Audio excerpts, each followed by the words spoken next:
tenemos un invitado especial para que nos pueda ayudar a comprender la situación que está viviendo este país tan querido que es Venezuela. Nosotros tenemos de invitado al licenciado Toshiro Miki, él es licenciado en Relaciones Internacionales. Muchísimas gracias, licenciado, por estar acá.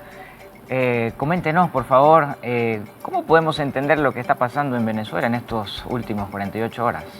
Buenos días y muchas gracias por la invitación y un saludo a toda la audiencia. Lo que podemos entender hoy en Venezuela, pues lo podemos entender desde el ámbito, primero desde el ámbito internacional y todas las presiones que está recibiendo Venezuela por parte de, primero, la izquierda democrática, los que otrora fueron sus aliados, y por distintos países con gobiernos de derecha, ¿no? Más, no obstante, esa presión internacional, más sanciones económicas ligadas al gobierno de Estados Unidos, no son suficientes y se ha demostrado en el tiempo que no han sido suficientes para presionar al gobierno de Nicolás Maduro para, primero, encarar elecciones libres y después para ser transparente con esas elecciones y hoy ya prácticamente a horas de una clara investidura. Y en el segundo aspecto que podemos ver esto es en el aspecto interno, donde la conflictividad y la violencia van subiendo en torno a las horas próximas a la investidura. La militarización de la población pro Maduro, especialmente de los funcionarios públicos, es algo alarmante y que llama la atención en el desgaste del sistema democrático venezolano, que ya viene muy mal parado desde hace varios años, y en cuanto a la oposición y presos políticos, que son un actor relevante en torno al sistema político venezolano. En Venezuela se habla de que son con mucha certeza más de 2.000 presos políticos. Por lo menos esos son los datos que tiraba la oposición en Bolivia en la nota que acabábamos de presentar. Pero también hay varios contextos que llaman la atención. Uno que por ejemplo, el día de ayer se comunicó ante la prensa internacional, ante la comunidad internacional, el secuestro y la liberación también de la señora María Corina. ¿A qué crees que obedece estos actos? Y la verdad es que deja mucha duda, cuestionamiento, el por qué se la llevan y luego le dan la oportunidad de ser liberada. ¿Qué opinión te merece eso? Bueno, el crecimiento de la conflictividad lo ha provocado el gobierno, ¿no?, de Nicolás Maduro, especialmente con esta forzada militarización de muchos sectores. Esto acarrea un poco el temor que ya se puede presenciar o algunas sospechas de debilitamiento del gobierno de Maduro en torno a sus sectores populares. Entonces fija su apoyo en el campo militar y en sectores más radicales de su sociedad. Eso hace que aumente la conflictividad. Y en el caso de María Corina Machado, o sea, son tiempos que va midiendo el gobierno de Nicolás Maduro y la conflictividad también que puede medir.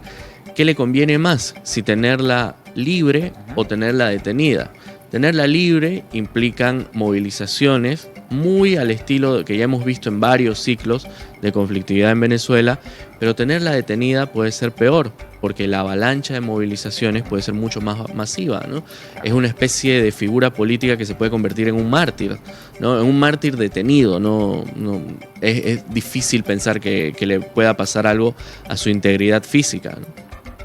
Bien, yo hacía esta pregunta como contexto porque me llama la atención todo lo que se vive hace varios días, ¿no? Edmundo González salía diciendo que el día 10 de enero, es decir, hoy, iba a llegar a Venezuela a tomar el poder. Antes de que llegue este día estuvo haciendo gira por varios países a lo largo de América del Norte, América del Sur, recibiendo el apoyo de muchos presidentes y reconociéndoselo como el presidente ganador de las elecciones. Ahora, hoy también es la fecha que Maduro dijo que iba a tomar el poder en Venezuela. ¿Qué opinión le merece, licenciado, que se haya hablado tanto y que al final de cuentas pareciera que Maduro va a tomar nomás el poder hoy día? El escenario más probable es que Maduro tome el poder, ¿no? Que se haga efectiva la posesión de Maduro. O sea, es casi inevitable por las características del gobierno, el apoyo militar que tiene y de distintos sectores populares. O sea, desafortunadamente para la democracia, el partido de gobierno de Venezuela sigue siendo un actor político significativo, ¿no? No se puede descartar eso. Y lo siguiente es que las posibilidades que tiene González de asumir la presidencia, a pesar de que es un claro ganador de las elecciones de julio, la fuerza material política que tiene no le garantizan una toma del poder. O sea, es más, ayer la prensa española destacaba que González no había hecho ningún tipo de solicitud al Ejecutivo español para que lo traslade o para que le haga un acompañamiento hasta Caracas. Entonces, inclusive se sondea la posibilidad de que González no llegue a Venezuela.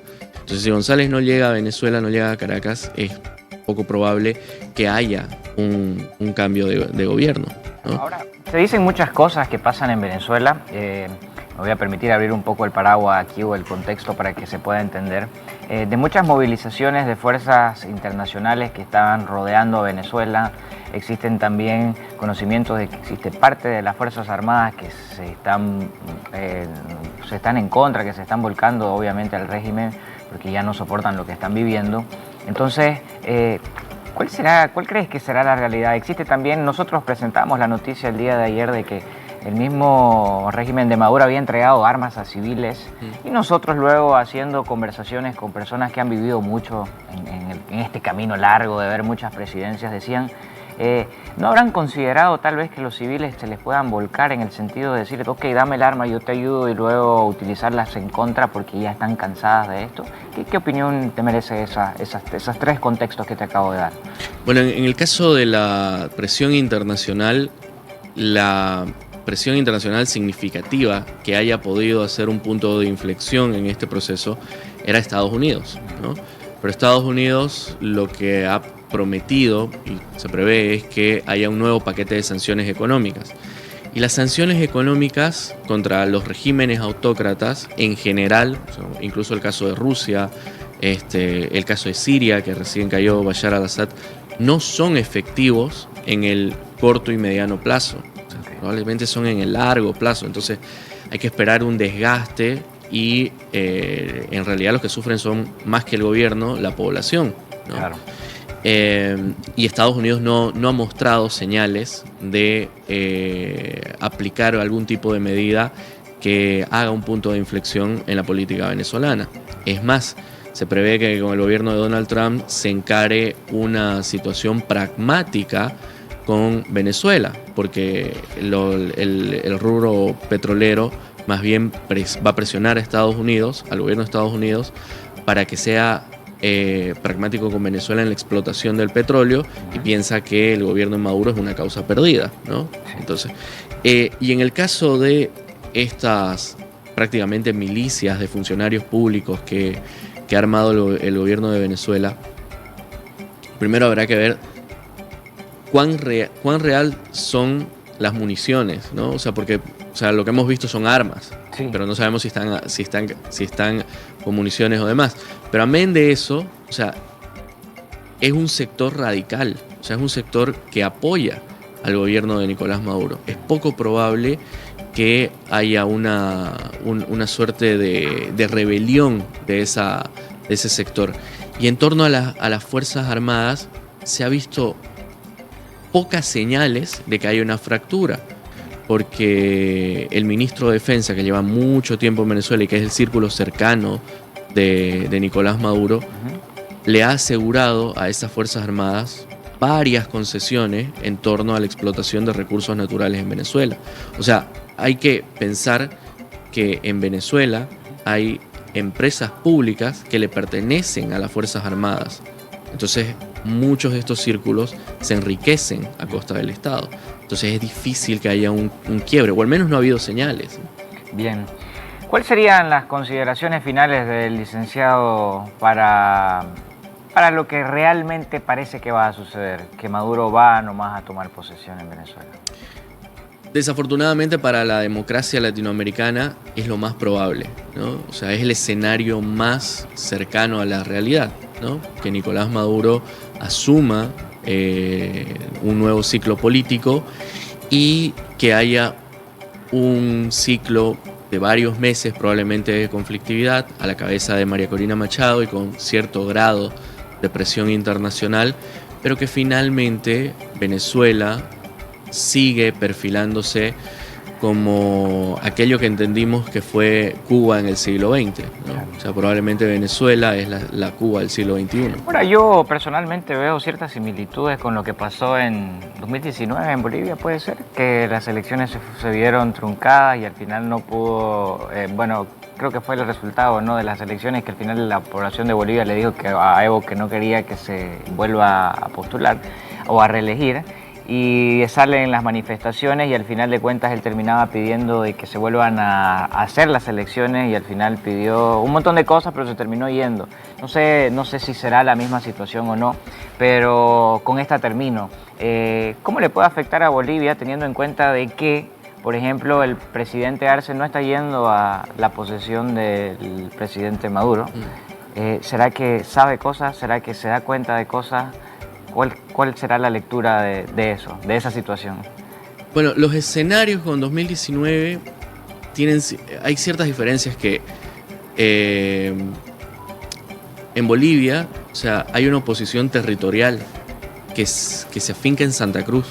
O sea, hay un poder físico, un poder territorial opositor que desde Santa Cruz hace presión al gobierno. Y lo ha hecho de forma histórica desde que está el MAS. Entonces eso garantiza una distancia con el poder y que lo aprovechó muy bien Luis Fernando Camacho. Entonces, y en su momento Rubén Costas con el tema de las autonomías. Entonces hay una distancia con La Paz y que hay un grado de conflictividad a nivel regional. En Venezuela no, porque Venezuela, poblacional, económica y políticamente, está concentrado en Caracas. Entonces, y el núcleo político de Maduro es Caracas. Entonces la oposición está inmersa en ese mismo ciclo político y no tiene una distancia con Caracas. Entonces probablemente esa es una de las diferencias que hay con Bolivia. Y también sean un poco los perfiles de los opositores. En cuanto a lo de Luis Arce, puede ser, ¿no? O sea, hay un distanciamiento de la izquierda democrática con Venezuela. Se lo ha demostrado con Petro, ¿no?, que tampoco va a ir a las elecciones. Colombia, ¿no? Colombia es mucho más radical el caso de Boric con Chile, ¿no?, que prácticamente va a retirar su embajador. El caso de Lula. Y ahí viene el caso nuestro. O sea, nosotros al ser parte del Mercosur tenemos que respetar las cláusulas democráticas. Y claramente el liderazgo de Brasil en el Mercosur es contundente. Entonces de cierto modo hay una presión de Brasil con sus miembros, sobre todo de izquierda del Mercosur, para tener una misma línea de relación con Venezuela. Y Lula lo ha demostrado. O sea, ha pedido que o que se transparenten las papeletas, o que se llame a elecciones, o que no asuma Nicolás Maduro la presidencia. Y Nicolás Maduro ha hecho caso omiso prácticamente a la potencia regional que es Brasil, ¿no?